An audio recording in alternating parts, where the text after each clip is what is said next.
Greetings to you, fellow Zambian citizens. My name is Binwell Mpundu, elected Member of Parliament for Nkana. I've decided to break the silence and address the issue of Honorable JJ Banda.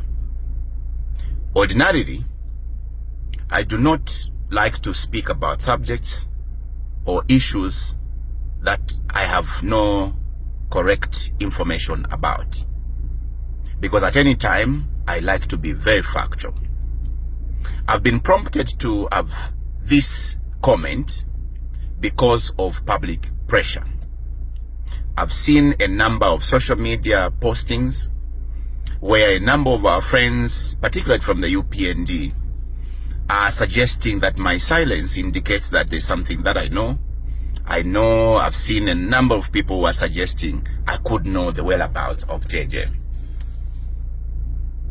Now, even as I make this comment, I want to make it very clear. I'll be making mere assumptions, because for the very first time, I'm extremely blank as to what could be happening.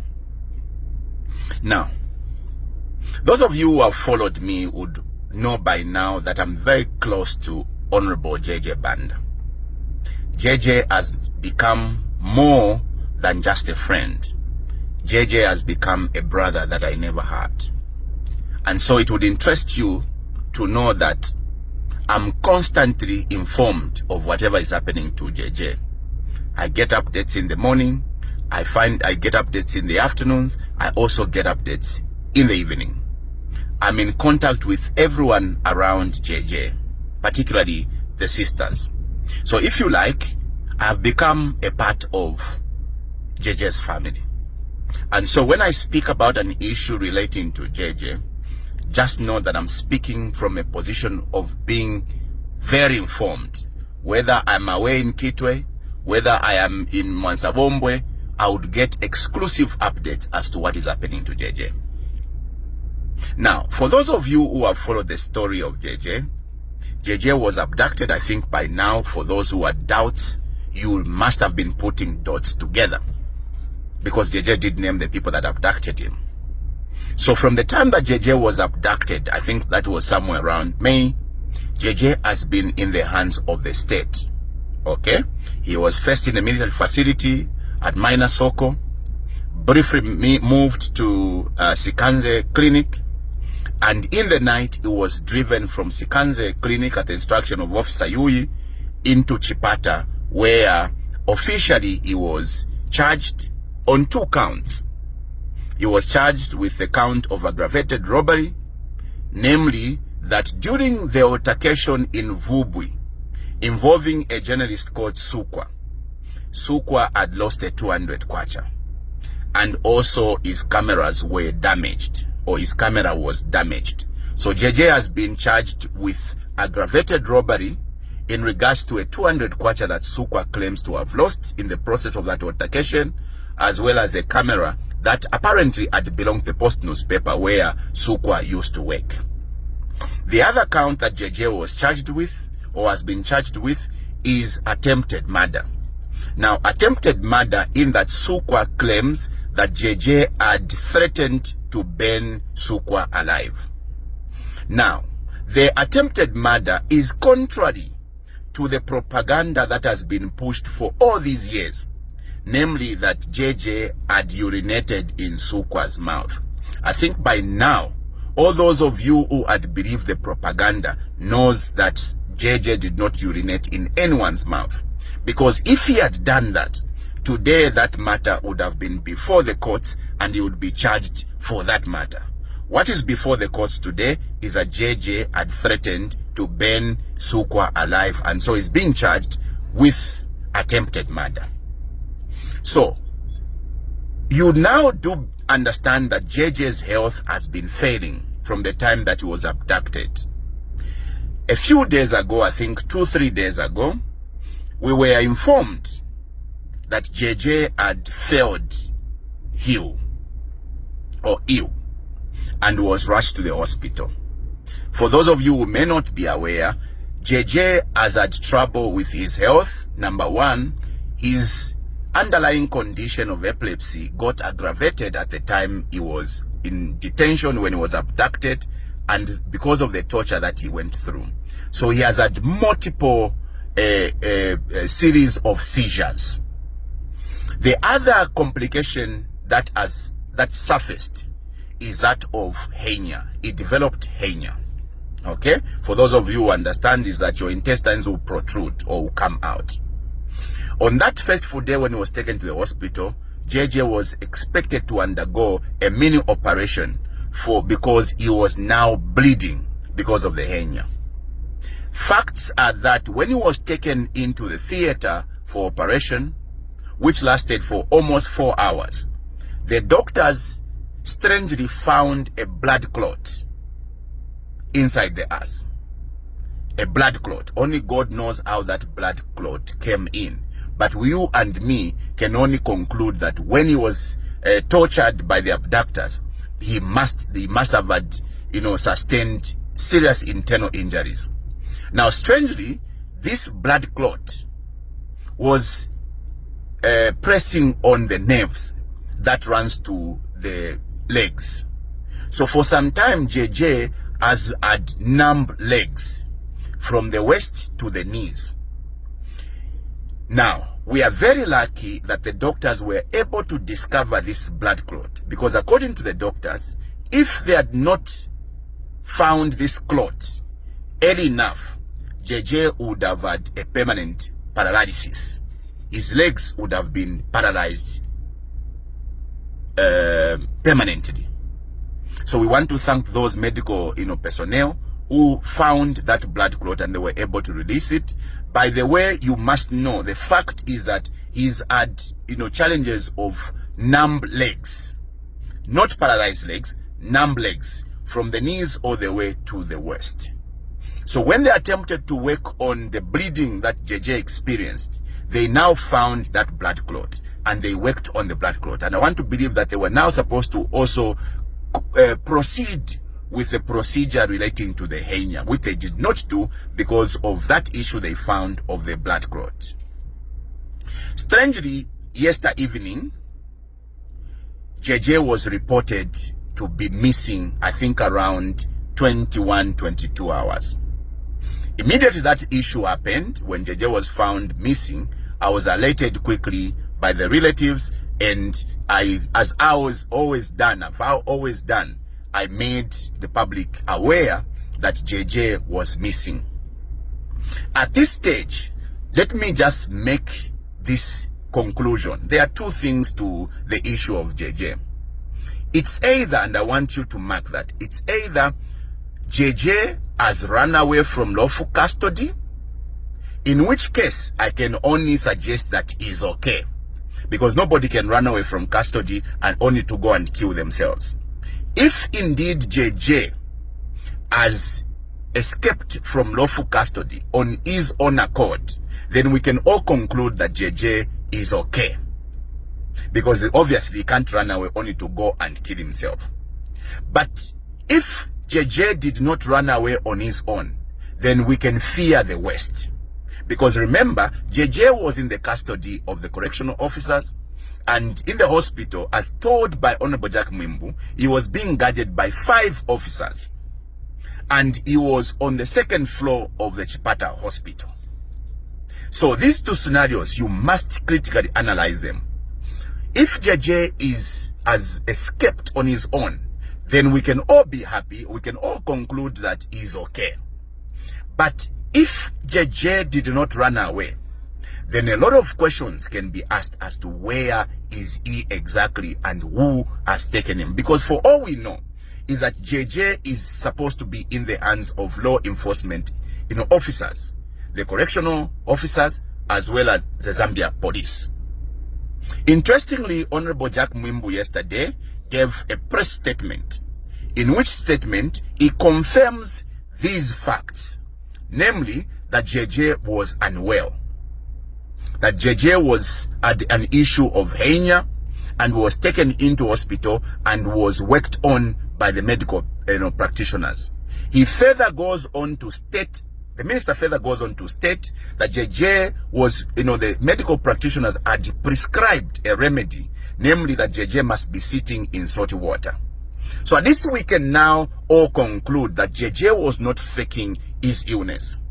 He had two serious conditions, that of epilepsy as well as hernia, and he was taken into hospital because they were working on his illness. Strangely, the minister makes an assumption that maybe the mistake the state made, was to treat him humanely. According to Honorable Jack Mwimbu, is suggesting they should have treated him in a less human way. Now that's strange from the Minister of Home Affairs. He's suggesting maybe they should have treated him in a less human way. For those of you who have followed the issue of JJ, you know very well that JJ was not treated in any humane way. Because even the worst criminal in the world is given special treatment when it comes to their health. Because everybody has a right to health, even the inmates, even those who are pronounced as criminals. So Honorable Jack Mwimbu, in his fashion, wants to suggest that maybe they should be treating people in a less human way. So, let me say this, colleagues. As far as we are concerned, me and the family, we do not know the whereabouts of JJ. Okay? Now, if our brother has escaped, then, like I said, we can only assume he's okay. But if he has not, we can only wait for the state to inform us as to where he is right now. Because, look, when you are arrested, you are exclusively in the hands of the state. And the state owes us a duty as to the whereabouts of one of our relatives who is in their hands. So I think that police, Honorable Jack Mwimbu, must do a good job in informing us as to where JJ could be. Because look, if the minister is confirming that JJ was unwell and was worked on, a few questions that people are asking: how is it that then he jumped from the second floor of the hospital? How is it that a person escaped from 5 officers of the state? And like the statement from Jack Mwimbu suggests, the wife walked out of the room, immediately informed the officers to go in, and immediately they found JJ had disappeared. How convenient could this be that the wife just walks out, leaves, JJ, goes out, the officers comes in, and he has disappeared, and no trace? Because if he had disappeared in that reflex action, he could not have run very far. And I think that a quick manhunt would have located where he was. So I think that these are honest questions that are being asked that requires answers. But like I said, I am making these as mere, insinuations. I will not make conclusions at this point because I do not have facts. My sources of facts, the family, are equally very blank and interestingly, or unfortunately, very worried because they do not know where JJ is. Now, I've been informed about the police, apparently attempting to come and pick me up.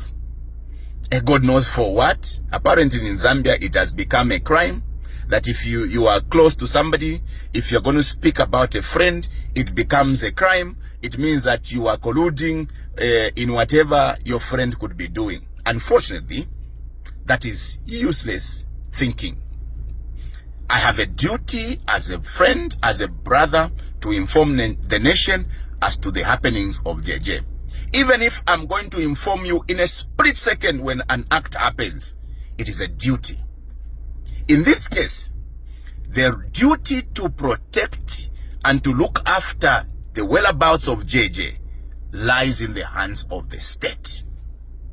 Because we gave JJ to the state after their insistence that he was wanted for crimes, so they own the exclusive duty and right to protect him and to inform us as to where he is right now. because the state should not allow somebody in detention to run away. Now, in an event that the police would want me to help with investigations, they are very welcome, because we must not be speculating. Binwell must be brought in for questioning. He knows too much. Just call me. I think by now I have demonstrated that I am a law-abiding citizen. The UPND have summoned me to appear before the police 3 times. And I have obliged. I have gone to the police 3 times. I think that is on record. So if this time around the police wants me, they must just call on me. To come and ambush me, it's not correct. Because you can only ambush somebody when you have evil intentions. But if it is to help with investigations, they must just send a call out. And I'll walk in, as I've walked into the police 3 times. Okay?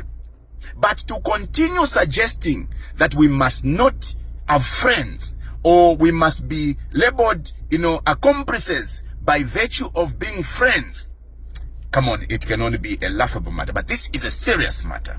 We deserve answers as to the whereabouts of Honorable JJ Banda. If he has run away, the state has a duty to find him, because they were keeping him. If he has not run away, then they must also explain to us where he is. I think this is a conversation that people must be having, devoid of insults. Why are you insulting us? Why are you calling us names? Let's have this very honest conversation. We have a matter, like they say, let's